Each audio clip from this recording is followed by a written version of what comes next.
que tiene un origen bastante bonito sobre la aritmética. Entonces, de buena primera, el contexto. Ahí del problema es con qué frecuencia el número 7 aparece como primer dígito de un número de la forma 2 a la n. Esta pregunta parece medio ingenua, porque ¿por qué nos podría interesar conocer el primer dígito de tales números? Por supuesto, hay muchas razones que hacen importante tener estrategias para abordar estos problemas. Por ejemplo, un problema bastante conocido, se dice que los dígitos del número pi, o sea, uno puede decir cualquier cosa en números, cualquier secuencia de números que uno quiera, que uno elija, aparece como dígitos decimales, ¿cierto?, del número pi. Entonces, conocer los dígitos de algún número en particular tiene cierta relevancia y voy a tratar de explicar cómo podemos abordar estos problemas desde una perspectiva, bueno, primero dando un contexto aritmético y siguiendo finalmente con una interpretación dinámica. Para quienes sepan qué es la dinámica, si no, igual lo puedo explicar un poco en detalle, bueno, de cómo resolver este problema. Entonces, cuando pienso en primer dígito, estoy pensando en de izquierda a derecha, o sea, por ejemplo, para n igual 1, 2 a la n vendría siendo 2, n igual 2, 4, n igual 3, 8, n igual 4, 16, entonces acá el primer dígito lo estoy pensando como el 1. Y estos números 2 a la n crecen bastante rápido. O sea, para que se hagan una idea, para n igual a 45, n es un número relativamente pequeño, ¿cierto? El resultado de 2 a la n nos queda un poco más de 35 billones de 35 billones, digamos. Y eso es un número bastante grande. Entonces, acá pueden verificar en esta lista que el 7 no aparece en ningún lugar como primer dígito de tales números. Y eso hace preguntarse distintas cosas. O sea, ¿aparece eventualmente? Si es que aparece, solo lo hace infinitas veces, lo hace infinitas veces. Y si uno es optimista y uno logra ver que lo hace infinitas veces, ¿qué tan a menudo, con qué tanta frecuencia yo voy viendo este número? Entonces, esas son esencialmente las preguntas que una curiosa se puede hacer y las vamos a intentar responder en esta charla.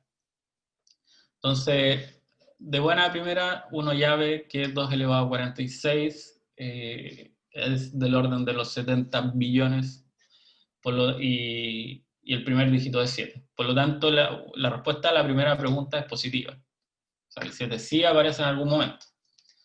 Y ahora que la vida es más bonita, gracias a esto, la pregunta es si lo hace finitas o infinitas veces. Entonces, quiero darle un poco de contexto a esto para resolver este problema. De partida, cada número de la forma 2 a la n se expresa con una cierta cantidad de dígitos que nosotros conocemos que están en la expresión de base decimal.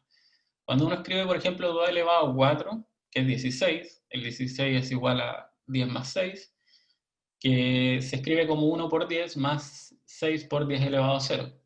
Eso quiere decir en el fondo que en nuestra forma de escribir los números siempre hay potencias de 10 que están involucradas. Por ejemplo, 2 elevado a 16, que es 65.536, eso se escribe como ven en pantalla, 60.000 más 5.000 más 500 más 30 más 6, y cada uno de esos números que descomponen, ¿cierto?, a 2 elevado a 16 se puede escribir de esa forma en base 10. Entonces, dicho de otra forma, los dígitos representan de alguna manera cuánto yo estoy multiplicando a 10 elevado a algo, y ese algo va a ser la posición del dígito si lo miro de derecha a izquierda.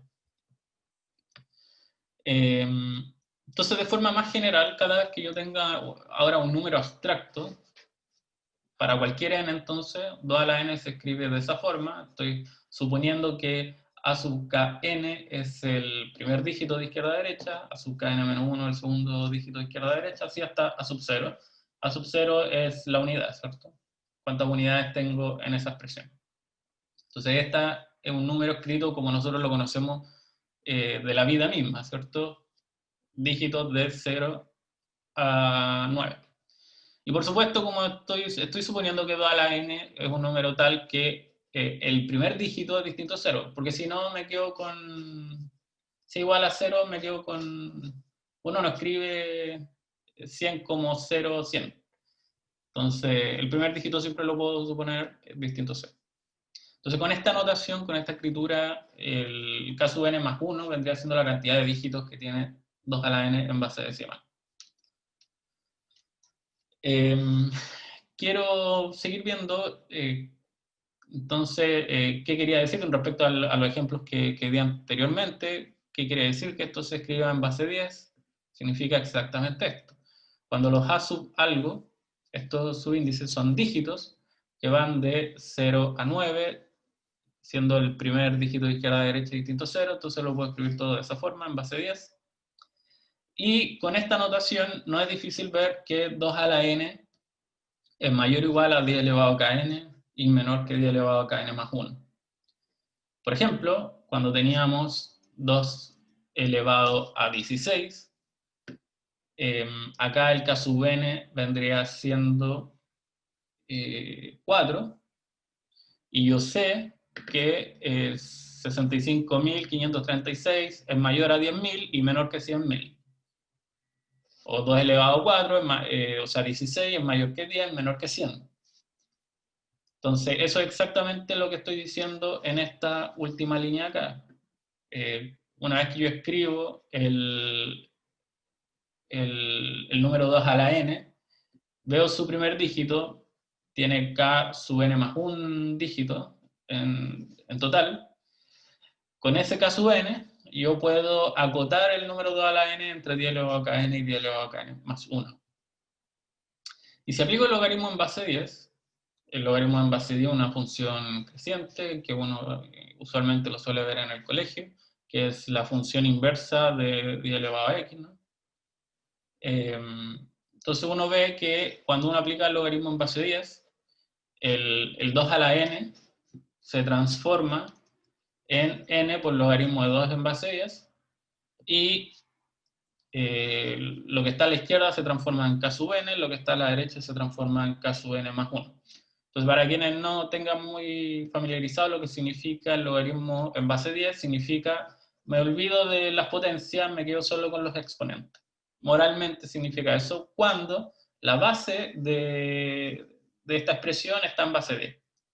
Entonces, el logaritmo de 2 en base 10 significa, mira, este es el exponente que tiene que tener 2 a la n si lo escribo como 10 elevado a algo. Ese algo es el logaritmo de 2 en base 10. Entonces, como una función creciente, lo que estoy diciendo es que cuando yo aplico el logaritmo en base 10, las desigualdades se mantienen, no cambian de orden. Porque si, por ejemplo, tomo el 2 y miro el logaritmo de 2 en base 10, eso va a ser menor que el logaritmo de 3 en base 10, porque 2 es menor que 3. Entonces, eso significa que una función sea creciente y se mantiene el orden. Entonces, perfecto, n por logaritmo de 2 en base 10 está en ese intervalo, ¿cierto? Decir que k sub n, insisto, era el número de dígitos que tiene 2 a la n menos 1. Por lo tanto, este es un número entero y este es el número entero que le sigue, k sub n más 1. Por lo tanto, lo que estoy diciendo es que n logaritmo de 2 en base 10 se encuentra entre dos números enteros consecutivos. Eso va a ser importante en un ratito. Entonces, como sé que está entre dos números enteros consecutivos, puede ser un número, de hecho es un número irracional, lo va a ser, es un poco más, no es un número racional entre esos dos números, va a ser irracional, por motivos que no voy a explicar ahora.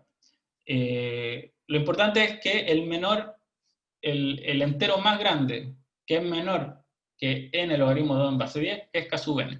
Y a eso se le llama la parte entera de n logaritmo de 2 en base 10. Entonces eso es exactamente lo que representa k sub n. Entonces, ahora nos interesa determinar ese dígito, porque eso es lo que queríamos originalmente. El problema original es cuando 2 a la n tiene como primer dígito de izquierda a derecha al número 7. Entonces necesito determinar más información sobre el primer dígito. Entonces nuevamente, 2 a la n se escribe de esa forma, ya lo dije antes, y voy a escribir como r sub n ese resto. Eso no me preocupo de eso, no se preocupen de eso, es algo. Lo importante es que me importa esa expresión más algo. Y cuando yo multiplico por 10 elevado a menos k sub n, lo que estoy obteniendo es, por supuesto, se cancela acá el 10 elevado a k sub n, me queda a sub k sub n, más ese resto del que yo les hablaba por 10 elevado a menos k. Y a la izquierda les queda 2 a la n por 10 elevado a menos k sub n. Y como sabemos que el número 2 a la n está entre 10 elevado a kn y 10 elevado a kn más 1, nosotros es fácil ver que ese resto, ese término que ahí aparece, es un número que es estrictamente menor que 1. Por lo tanto, si yo quiero calcular a sub k sub n, o sea, ese primer dígito, basta considerar esta expresión. 2 a la n por 10 elevado a menos k sub n, y le determino la parte entera de eso. Hasta el momento todo es bastante abstracto. Lo que estoy dando es una receta, un algoritmo que me permite decir, miren, todo un número 2 a la n, quiero saber cuántas cifras tiene ese, o cuántos dígitos tiene ese número, expresado en base decimal, eso va a ser el k sub n más 1. Y si quiero conocer el primer dígito exactamente, esta es mi receta, este es mi algoritmo. Una vez que uno ya conoce el k sub n, determinar esto ya es más o menos sencillo. Entonces eso me da un contexto de este problema. Entonces, recordemos que nosotros estamos interesados en encontrar valores de n para los cuales a sub kn es igual a 7. Entonces lo que yo quiero es que esa parte entera sea igual a 7. Si la parte entera es igual a 7, eso es equivalente a decir que quiero que el número toda la n por 10 elevado a menos k sub n sea mayor o igual a 7 y menor estricto que 8. Porque todos los números mayor o igual a 7 y menor estricto que 8 tienen como parte entera el número 7.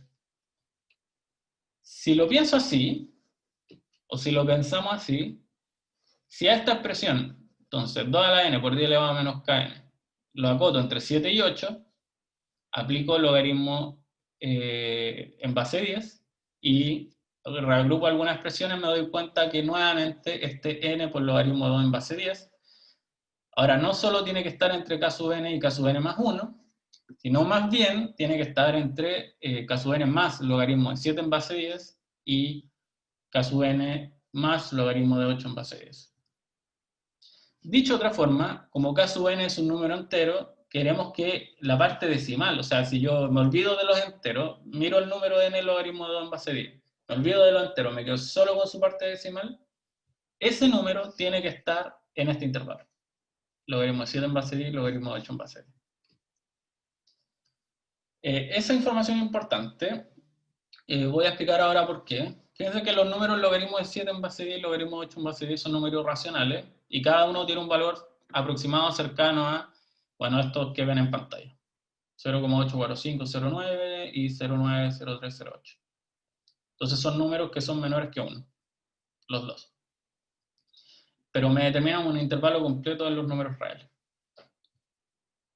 Entonces la proposición, o lo que les intenté demostrar en estas pocas líneas, es que el primer dígito de 2 a la n va a ser igual a 7, si solamente si la parte decimal de n logaritmo de 2 en base 10 pertenece al intervalo logaritmo de 7 en base 10 y logaritmo de 8 en base 10.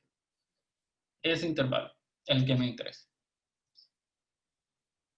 Nosotros, bueno, yo lo mencioné antes, el 2 a la 46 es un número que comienza con 7, es un número súper grande del orden de los 70 billones, pero cuando considero 46 por logaritmo de 2 en base 10, que es este número más simple que yo les comenté que podíamos estudiar, ese es un número que es de esa forma, 13,847337. La parte decimal es lo que están viendo ahí en pantalla, y no es difícil ver que ese número, si es 0,847, que ciertamente es mayor que 0,845 y menor que 0,9. Entonces, todo lo que hemos estado haciendo tiene sentido y aplica para todos los números n que nosotros queramos. O sea, justamente ese número, 2 a la 46, parte con el número 7. ¿Por qué? Porque cuando miro la parte decimal de 46 logaritmo de 2 en base 10, me queda justamente ese número que tiene parte decimal en el intervalo antes especificado. Bueno, solo para notación, usualmente a la parte decimal de un número, n, se le denota como ese corchete de llave, y la parte decimal no es nada más que el número menos su parte entera. O sea, en el caso de n igual a 46 logaritmo de 2 en base 10, la parte entera es 13, el mayor entero que sea menor al número, y el número menos 13 es justamente lo que están viendo ahí en pantalla, que es justamente la parte decimal. Perfecto, entonces ya tenemos un criterio para saber matemáticamente si un número parte o no con el 7. Quiero hacer un énfasis acá, porque quizás algunos de ustedes se dicen, ya, pero ¿por qué no van viendo por caso? Para n igual 1 me da tanto, para n igual 2 me da 2 a la n me da tanto, y así puedo seguir infinitas veces. El problema es que los números empiezan, por ejemplo, a ser demasiado grandes, entonces calcular 2 elevado a 100, por ejemplo, y saber si ese número parte o no con 7, si lo hago a la mano, quizás no termine nunca. Tengo que multiplicar 100 veces 2 y eso es una tarea difícil. Y si le pido al computador que lo haga, estos números crecen tan rápido, 2 elevado a 1 millón, 2 elevado a 10 millones, eso crece tan rápido que la cantidad de dígitos que van a ir apareciendo explota. Y como son números muy grandes, eventualmente el computador se va a quedar sin espacio para poder escribir toda esa cantidad de números. Entonces, cuando yo miro todo con logaritmos, acá ven que 46 por logaritmo de 2 en base 10 es un número pequeño, es 13, como algo. Y eso sí el computador lo puede procesar. Es más simple. Ya no necesito tantos dígitos para expresar 2 a la n, sino que llevé ese problema a otro problema que al menos para el computador es más fácil de resolver. Quizás para nosotros nos va a tomar una eternidad determinar cuál es el valor del logaritmo de 2 en base 10, pero aproximadamente, o para el computador, para todos esos algoritmos, puede ser una tarea más sencilla. Los números con los que tienen que trabajar son más pequeños. Bueno, la luz al final del túnel, entonces pareciera ser entender qué significa ese número en el logaritmo de 2 en base 10. Y eso es lo que quiero explicar. Quizá esta definición que voy a dar ahora les puede ser muy compleja, pero es algo muy importante en matemática que tiene que ver con la noción de grupo. Entonces, si se les hace muy difícil voy a dar ejemplos, así que no se preocupen, pero la idea sencilla de un grupo es que tengo un conjunto con una operación y la operación tiene que ser razonable. ¿En qué sentido? Si yo opero dos elementos de este conjunto con esta operación estrella, el resultado me tiene que dar un elemento del conjunto, no se me puede escapar. Le voy a pedir que pueda asociar, o sea que si tomo un número y le aplico esta operación con el resultado de la operación entre otros dos elementos, es lo mismo que tomar los primeros dos elementos, hacer la operación y luego operar el tercer elemento. Eso es lo que es decir la asociatividad. La existencia de un elemento neutro, que esencialmente si existe un elemento que se llama elemento neutro, tal que si cualquier elemento que yo lo opere con ese elemento me queda donde mismo. Y finalmente la existencia de un inverso es que dado un elemento, si existe otro con el cual yo lo opero y me da el elemento neutro. Entonces eso parece familiar, es una formalización para, por ejemplo, decir que los números reales son grupos aditivos. Yo tomo dos números reales, los sumo, me da un número real. Yo puedo asociar, el neutro es el 0, el inverso de un número es menos el número. Entonces los números reales son ejemplos el ejemplo baby, el ejemplo más sencillo de lo que es un grupo. Dentro de los reales pueden ver a los números enteros. Si yo tomo dos números enteros, los sumo, me da un número entero, y nuevamente tengo un inverso, tengo un neutro, tengo todo lo bonito que me pide la definición de grupo. Sin embargo, los números naturales no son un grupo aditivo. De hecho, si yo tomo el 3 y mi universo es solo los números naturales, el menos 3 no existe. El menos 3 no es un número natural. Entonces los naturales no son un grupo aditivo. ¿Sí? Pero bueno, esa es la noción de grupo. Y de forma más general, cualquier número real que ustedes tengan, alfa,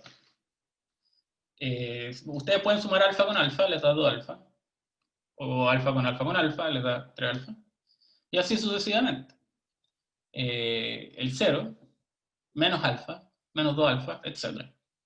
Entonces, no es difícil ver, es un ejercicio que los dejo acá a los más hábiles que estén en el colegio, todavía, que este es un conjunto, que es un grupo aditivo con la suma, pensándola como la suma usual en R.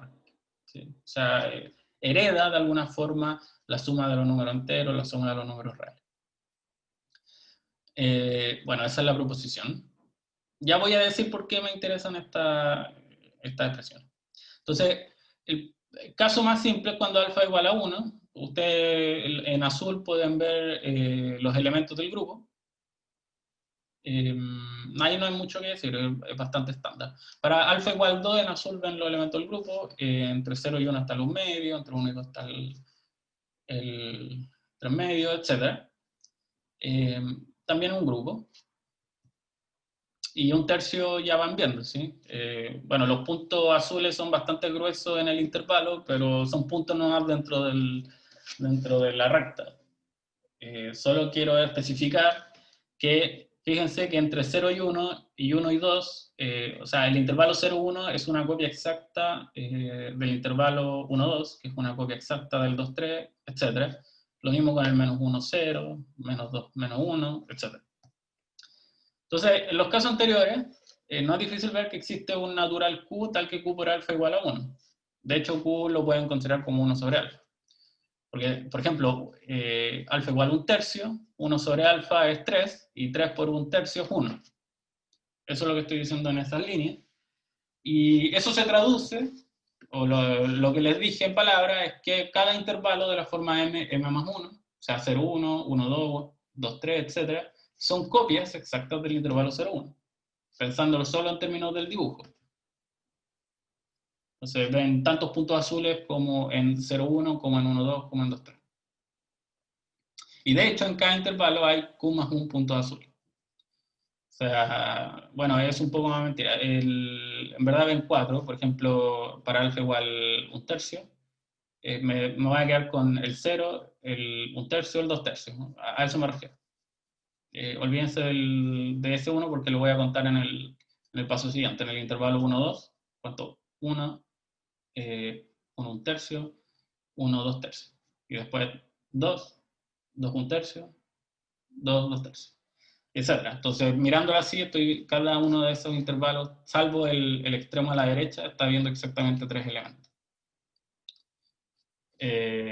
Bueno, como a un punto azul.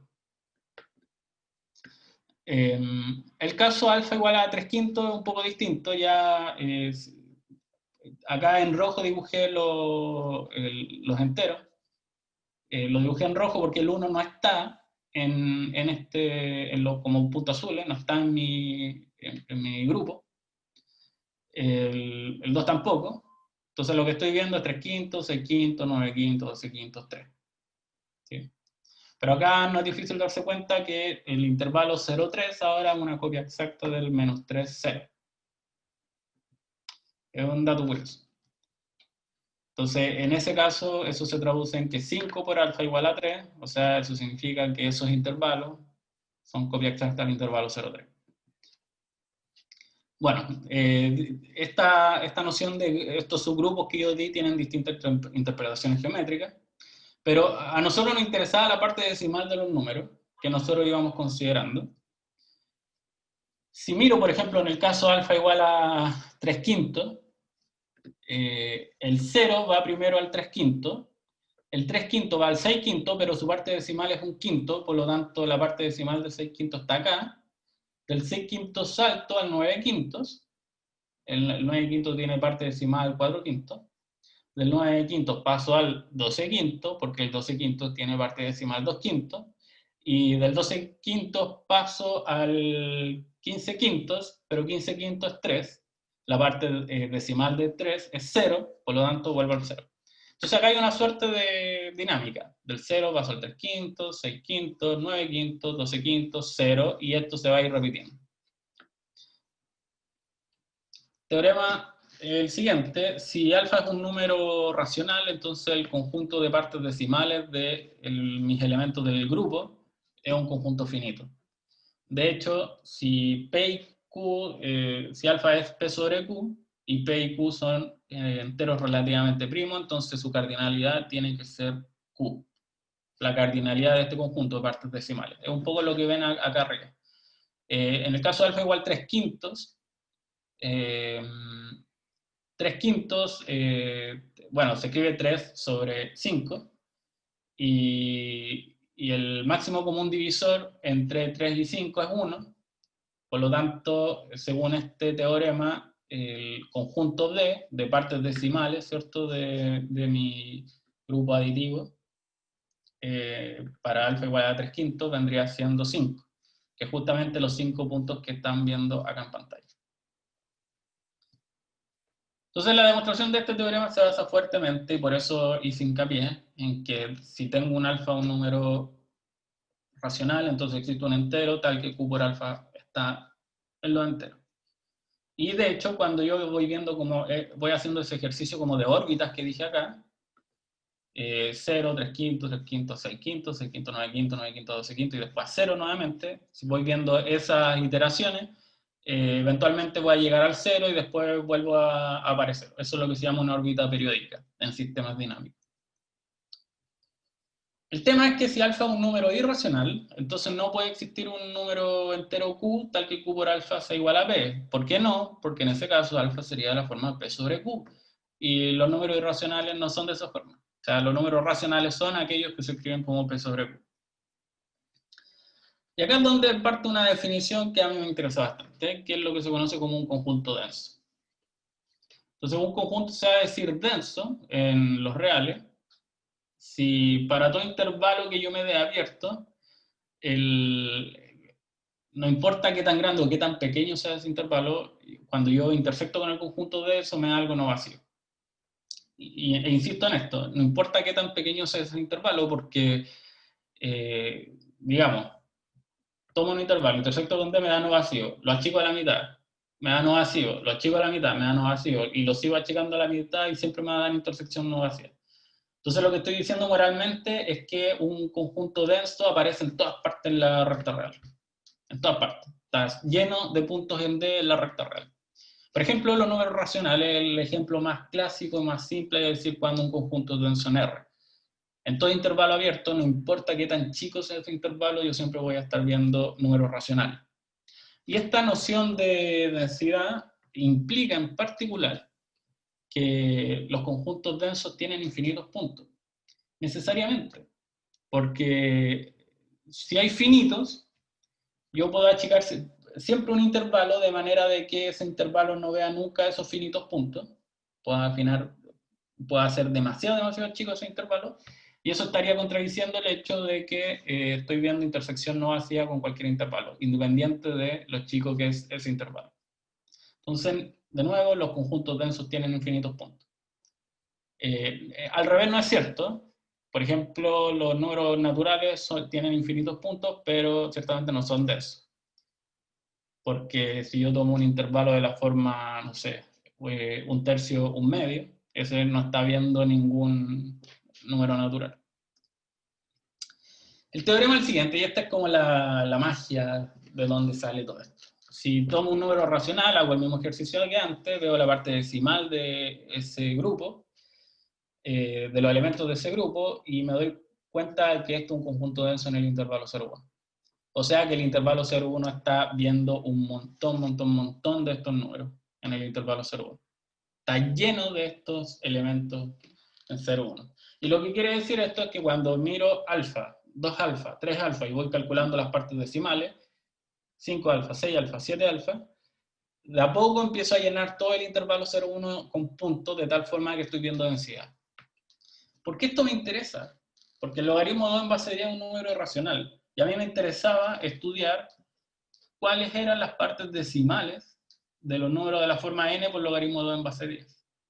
Y por lo que dije antes, el teorema anterior, como el logaritmo de 2 en base de 10 es un número irracional, tengo densidad en todo ese intervalo 0,1.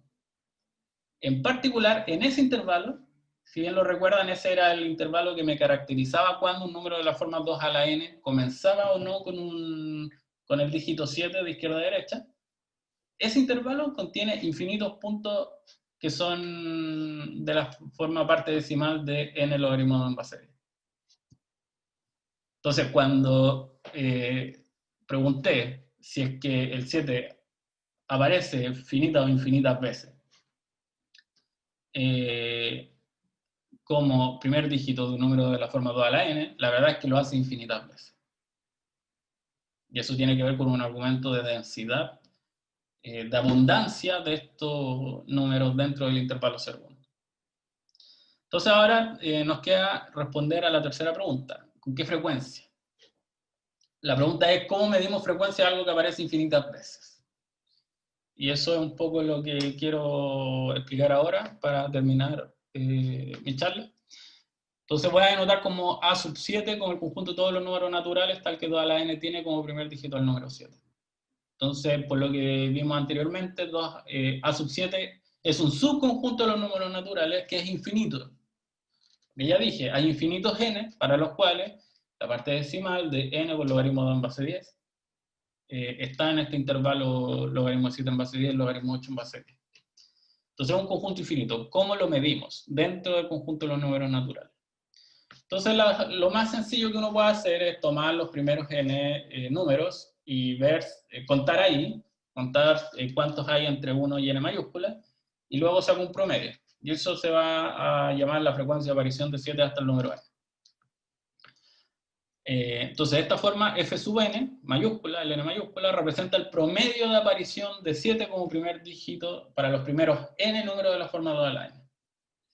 Y por la lista que hice en un principio, para los primeros 45 números de la forma 2 a la n, no aparecía nunca el 7. Entonces, el f sub 45 es 0. Pero por otro lado, el f sub 46 es 1 sobre 46, porque en la posición 46 apareció por primera vez. Y ahí voy viendo. Aparece infinitas veces, por lo tanto, f sub algo, f sub n, va a ser un número distinto para distintos valores de n grande, n mayúscula.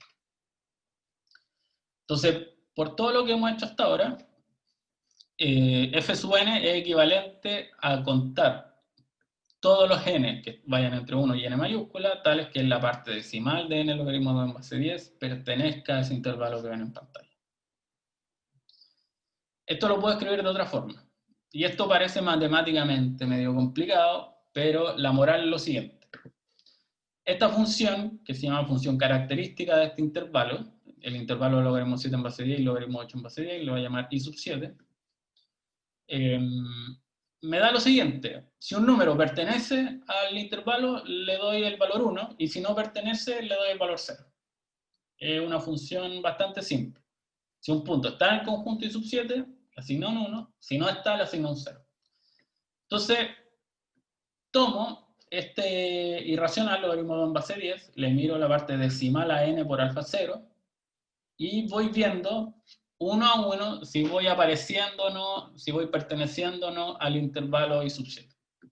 Entonces me va a aparecer un 1 acá, si es que aparecí, y un 0 si no aparecí, y voy sumando. Entonces cuando sume hasta n mayúscula, el resultado va a ser tantos 1 como apariciones dentro de ese intervalo tuve, y tantos ceros como no apariciones en ese intervalo tuve. Entonces, en total, es la cardinalidad de este conjunto acá. O sea, escribí de esa forma algo equivalente a lo que está acá arriba, a esa cardinalidad. Entonces, en verdad, esto es una igualdad. Solo que escribí lo mismo, pero de otra forma. Y esto es un promedio de una función en distintos puntos. Y esa es la parte interesante de esto. La pregunta es con qué frecuencia f sub n, o sea, ¿qué pasa cuando n tiende a infinito? Porque eso es lo que nos interesa. Tenemos un conjunto infinito de puntos, ¿cierto? Queremos ver qué ocurre sobre todo en los números naturales. Y este es un teorema, famoso teorema de equidistribución. El teorema de equidistribución es un teoremazo, es uno de los resultados impactantes, al menos de la vida. En sistemas dinámicos esto se puede demostrar usando teoría ergódica. ¿Y qué es lo que nos dice? Nos dice que si alfa es un número irracional y tomo cualquier intervalo de la forma AB, entonces cuando yo veo si yo voy haciendo este promedio, voy viendo qué tanto aparece esto, en el infinito, el promedio de aparición va a estar dado por la longitud del intervalo. O sea, dicho de otra manera, todo intervalo ve como frecuencia de aparición de los números en el mismo, el largo de él. O sea, B menos A. Y en otro contexto, la frecuencia de aparición del número 7 como primer dígito tiene que ser entonces el largo del intervalo, logaritmo de 7 en base 10, logaritmo de 8 en base 10. Y el largo del intervalo es logaritmo de 8 en base 10 menos logaritmo de 7 en base 10. Que es cercano a este número que ven acá, 0,0579919. Eso quiere decir que dentro de los primeros 100, entre 2 a la 1 y 2 a la 100, probablemente aparezcan 5. Entre los primeros 1000, probablemente aparezcan 57, aproximadamente, esto es todo aproximado.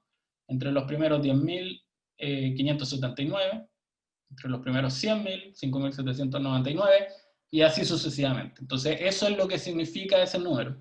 Significa que entre más grande yo estoy considerando el n, la frecuencia con la que va a ir apareciendo está regida por esa regla. Y la proposición, en verdad, esto se puede generalizar. Si yo tengo un número k entre 1 y 9, y yo quiero ver con qué frecuencia este k aparece como primer dígito de 2 a la n, el resultado es el largo del intervalo, como les comenté antes, y ese largo del intervalo es esto. Esa expresión lo que quiere decir es que el número 1 aparece más veces que el número 2, que aparece más veces que el número 3, más veces que el 4, más veces que el 5, más veces que el 6, etc. Y el que menos aparece es el 9, en promedio, a lo largo de cuando yo voy iterando esta cuestión.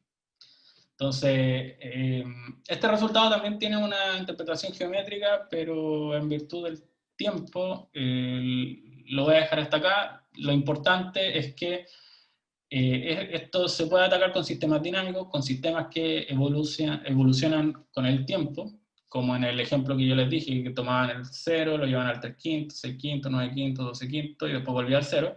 Si hacen eso con los números irracionales, se van a dar cuenta de que van a ir apareciendo en el intervalo logaritmo 7 en base 10 y logaritmo 8 en base 10 cada cierto tiempo. Entonces, de nuevo, esa regla, ese número acá representa con qué frecuencia yo estaría esperando aparecer en ese intervalo. Entonces, eso es todo. Muchas gracias.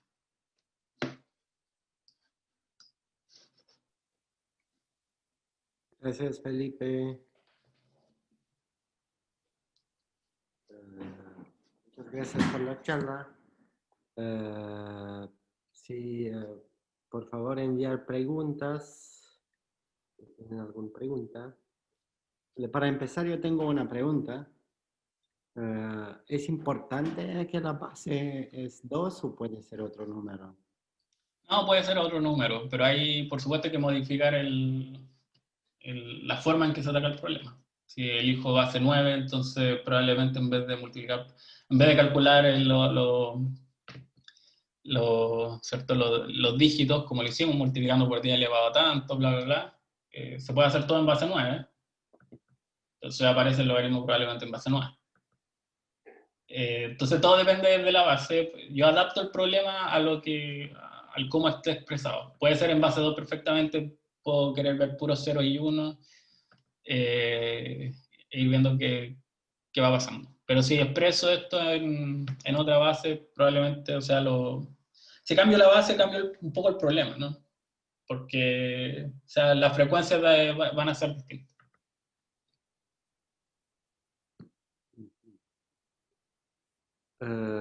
Una otra pregunta es, Felipe, ¿nos puedes contar un poco de la historia de ese problema?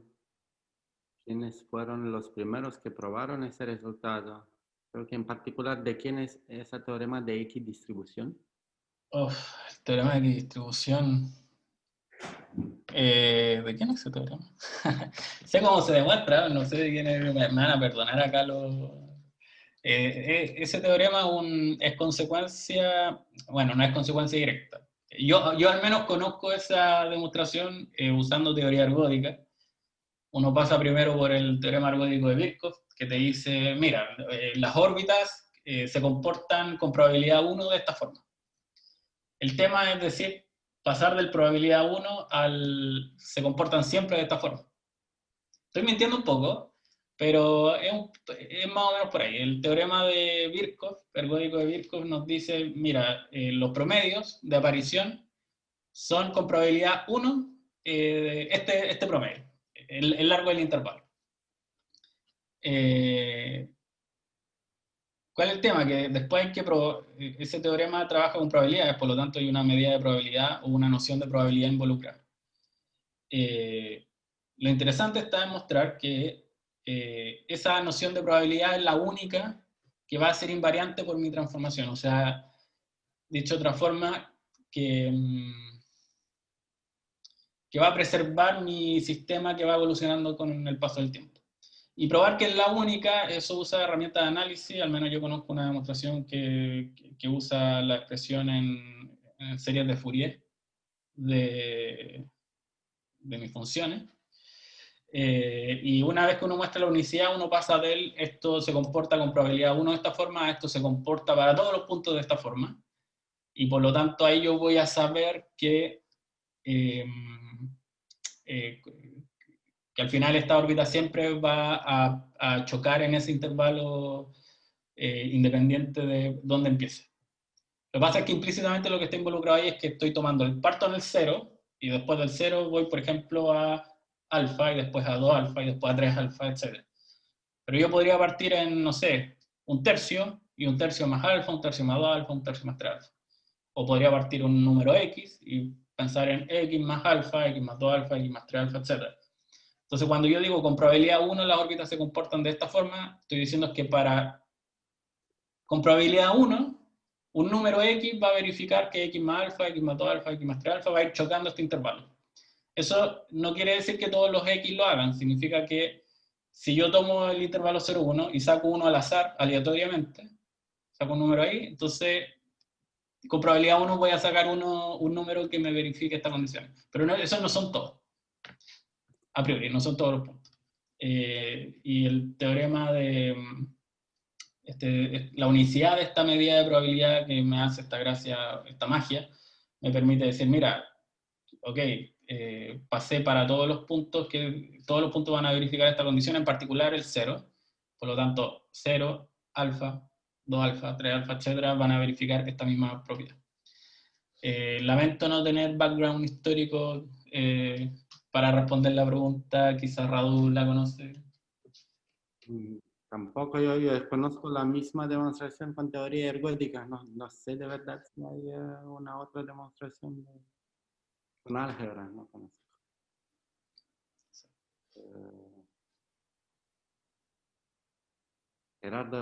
Gerardo dice que es de Hermann Weyl. ¿De qué año? ¿Sabe de qué año es Gerardo? Le estoy pidiendo mucho. Ya, yo creo que Gerardo buscó en Wikipedia. También Sebastián pregunta de qué medida estabas hablando, ¿de Lebesgue? El de Lebesgue, sí, Lebesgue. En el fondo lo que estamos viendo es una rotación en el círculo. Estoy viendo si estoy rotando dentro del círculo con ángulo racional o irracional. Y racionalmente, cuando roto a lo largo del círculo, voy viendo órbitas periódicas. Y racionalmente voy llenando el círculo. y estoy pensando en la medida de Lebesgue en el círculo unitario, por ejemplo.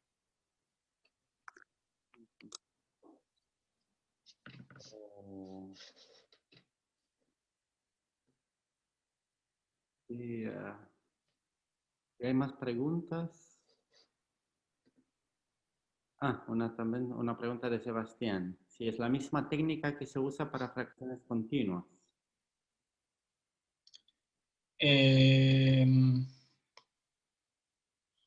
O sea, creo que sí. O sea, creo que lo que se usa para fracciones continuas, si no me equivoco, o sea, yo imagino que te estás refiriendo a o sea, subyacente está el teorema algódico de Kirchhoff cuando uno trabaja sobre fracciones continuas. Y la medida con la que uno trabaja en fracciones continuas es la medida de Gauss. Eh, Ahora, hay otras medidas involucradas que pueden ir apareciendo, pero la medida, ¿o no? Creo que no es únicamente ergódico el sistema. Pero sí, o sea, uno hace esta cuenta de conteo, de frecuencia, etcétera, para la medida de Gauss usualmente en fracciones continuas. Así que mi respuesta, si es eso a lo que te refieres, es un sí.